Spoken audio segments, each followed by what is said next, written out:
پیارے دوستو، آج ہم آپ کو قرآن پاک کے ایک ایسے معجزے کے بارے میں بتانے والے ہیں جو ایک میت کے ساتھ پیش آیا، جسے دیکھ کر گاؤں والے بھی حیران رہ گئے۔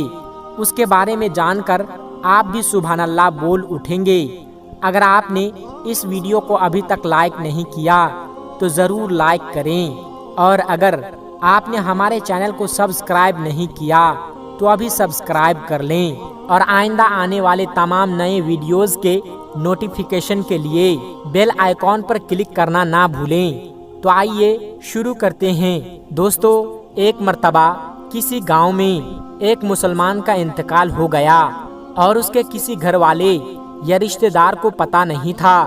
اور جب کسی مسلمان کا انتقال ہو جائے اور حالات ایسے بن جائے کہ اس کے گھر میں کوئی بھی موجود نہ ہو، اس کے رشتہ داروں کے بارے میں پتہ نہ ہو، تو ایسے میں گاؤں والے اور آس پاس کے لوگ یہ ذمہ داری سنبھال لیتے ہیں کہ دنیا چھوڑ کر جانے والے کو ہم غسل دیں گے اور اس کو دفنانے کا بھی انتظام کیا جائے گا۔ اسی طرح جب ایک مسلمان شخص کا انتقال ہوا تو اس کے گھر میں کوئی بھی ایسا موجود نہیں تھا جو اس کو دفنانے کا انتظام کرتا، اور اس کے لیے گاؤں والوں نے یہ ذمہ داری لیا۔ اس مسلمان کو غسل دیا گیا۔ غسل کے بعد جس طرح سے جنازے کی تیاری کی جاتی ہے، اسی طرح اس مسلمان بھائی کے جنازے کی بھی تیاری کی جانے لگی، اور پھر نماز جنازہ کا اعلان ہوا، اور آخرکار محلے والے اور تمام گاؤں والے میت کو لے کر قبرستان پہنچے۔ قبرستان پہنچ کر اس شخص کی نماز جنازہ ادا کی گئی، اور قبر کھودنے کا کام شروع ہو گیا۔ دوستو، قبرستان کے حوالے سے ہم سب جانتے ہیں کہ اکثر قبریں بہت پرانی ہو جاتی ہے، یہاں تک کہ ان کا نشان تک مٹ جاتا ہے۔ اس مسلمان کی قبر بھی ایک ایسی ہی پرانی قبر کے برابر میں کھودی جا رہی تھی۔ دوستو، جب اس کی قبر کھودی جا رہی تھی تو برابر والی قبر کمزور ہونے کی وجہ سے زمین میں بیٹھ جاتی ہے، اور جس کی وجہ سے اس قبر میں موجود مردے کے پاؤں نظر آنے لگتے ہیں۔ جو لوگ اس نئی قبر کو کھود رہے تھے، انہوں نے جب اس پرانی قبر میں دیکھا تو وہ خوش ہو گئے اور مسکرانے لگے۔ دوستو، انہوں نے دیکھا کہ اس قبر کے اندر گلاب کے تازے پھول کھل رہے تھے۔ یہ دیکھ کر لوگ حیران رہ گئے۔ آج سے پہلے بھی قبریں دیکھی ہیں جن کے اوپر تو پھول اور درخت نظر آتے ہیں، اور درختوں کے سائے بھی نظر آتے ہیں، اور درختوں کے سائے بھی ہم نے بہت سی قبروں میں دیکھے ہیں، لیکن قبر کے اندر کبھی پھول لگے ہم نے پہلے نہیں دیکھے۔ اس منظر کو دیکھنے کے بعد لوگوں نے یہ فیصلہ کیا، آدھی قبر تو کھل چکی ہے تو کیوں نہ اس کو اچھی طرح سے تعمیر کر دیا جائے۔ دوستو، جب ان لوگوں نے قبر میں اچھی طرح سے غور کیا اور قریب جا کر دیکھا تو انہیں پتا چلا کہ قبر کے اندر سے بہت اچھی خوشبو آ رہی ہے۔ خوشبو اتنی اچھی تھی جس کو سونگھ کر ہر کوئی مدہوش ہو رہا تھا۔ گاؤں والے دیکھتے ہیں کہ قبر تو بہت پرانی تھی، لیکن اس کے باوجود مردے کا جسم بالکل صحیح سلامت ہے، اور اس کے کفن کی چادر ذرہ برابر بھی میلی نہیں ہوئی تھی۔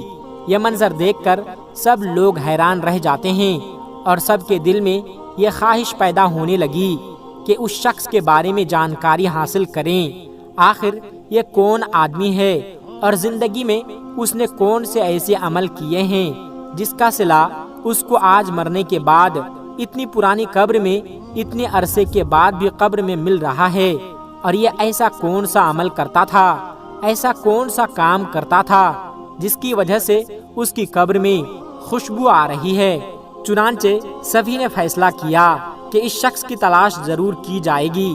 دوستو، اس کی قبر کو مٹی ڈال کر پھر سے بند کر دیا جاتا ہے، اور جو جنازہ تمام لوگ اپنے ساتھ لائے تھے اس کو دفن بھی کر دیا جاتا ہے۔ پھر اس کے بعد لوگ آس پاس کے تمام گاؤں میں پھیل جاتے ہیں، اور اس قبر کے مردے کے گھر والوں کو تلاش کرنا شروع کر دیتے ہیں۔ آخرکار کئی روز کی سخت محنت کے بعد اور بزرگوں کے مشورے کے بعد انہیں یہ پتہ چل جاتا ہے کہ یہ شخص کون تھا۔ پھر کچھ لوگ اکٹھے ہو کر اس کے گھر پہنچ جاتے ہیں جہاں وہ شخص کبھی رہا کرتا تھا۔ بظاہر دیکھنے میں گھر بہت پرانا لگ رہا تھا اور گھر کو دیکھ کر یہ نہیں لگتا تھا کہ یہاں کبھی کوئی رہتا ہوگا۔ لوگ اس گھر کا دروازہ کھٹکھٹاتے ہیں، جس کے بعد اندر سے بہت کمزور سی آواز آتی ہے کہ دروازہ کھلا ہے، اندر آ جاؤ۔ گاؤں والے مل کر اس گھر کے اندر داخل ہوتے ہیں کہ اس گھر میں ایک بہت کمزور دبلی پتلی سی عورت مقیم ہے، جس کی عمر بہت زیادہ ہو چکی ہے اور اس کا جسم انتہائی کمزور ہو چکا ہے۔ چنانچہ یہ لوگ اس کے پاس بیٹھ جاتے ہیں اور اس سے سوال کرتے ہیں، فلاں قبرستان میں اس جگہ ایک قبر ہے، بتایا گیا کہ اس قبر کا تعلق آپ کے گھر سے ہے، تو آپ ہمیں بتائیے کہ وہ قبر کس کی ہے، اور ہمیں یہ بتائیے، ہم نے قبر میں ایک بہت عجیب منظر دیکھا ہے۔ اس قبر کے اندر سے خوشبو آ رہی تھی اور تازہ گلاب کے پھول قبر کے اندر کھلے ہوئے تھے، یہاں تک کہ قبر کے مردے کا جسم بھی بالکل صحیح سلامت تھا، اس کا کفن تک میلا نہیں ہوا تھا۔ آخر وہ کون شخص تھا؟ یہ سب سن کر وہ بوڑھی عورت ایک لمحے تو خاموش رہتی ہے اور پھر کہتی ہے کہ تم جس قبر کا ذکر کر رہے ہو وہ میرے شوہر کی قبر ہے، جوانی ہی میں اس کا انتقال ہو گیا تھا، وہ مجھے چھوڑ کر دنیا سے چلا گیا۔ لوگ سوال کرتے ہیں کہ آخر آپ کے شوہر کا ایسا کون سا عمل تھا جس کی وجہ سے ان کا جسم آج تک بالکل صحیح سلامت ہے اور ان کی قبر سے خوشبو آ رہی ہے؟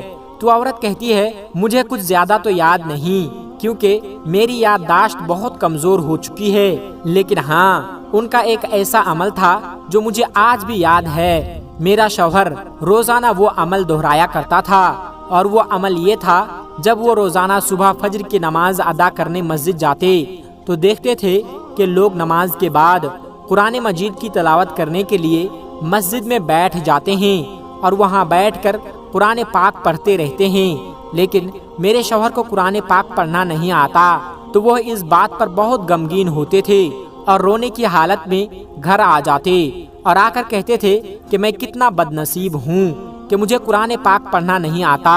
وہ گھر میں رکھے قرآن شریف کو ادب سے چوم کر اپنے سینے پر لگاتے، ان کی آنکھوں سے آنسو جاری رہتے۔ وہ قرآن پاک کو کھول کر جو بھی آیات ان کے سامنے آتی اس پر اپنا ہاتھ پھیرتے اور کہتے، اے اللہ، تو نے اس کتاب میں جو بھی کہا ہے حق ہے، تو سب سے بڑا سچا ہے اور تیری کتاب سچی ہے۔ اور وہ کافی دیر تک مختلف آیات پر ہاتھ پھیر کر یہ الفاظ دہراتے رہتے تھے اور ان کے آنسو لگاتار بہتے رہتے تھے۔ اس کے بعد وہ قرآن شریف کو چوم کر اسے سینے سے لگا لیتے اور اس کو اپنی جگہ پر رکھ دیتے، اور یہ کام میرا شوہر روزانہ پابندی کے ساتھ کیا کرتا تھا۔ مجھے لگتا ہے کہ یہی وہ عمل ہے جس کی وجہ سے ان کی قبر سے خوشبو آ رہی ہے۔ دوستو، یہ قرآن پاک سے محبت کی ایک چھوٹی سی مثال آپ کے سامنے پیش کی گئی ہے۔ السلام علیکم ورحمۃ اللہ وبرکاتہ۔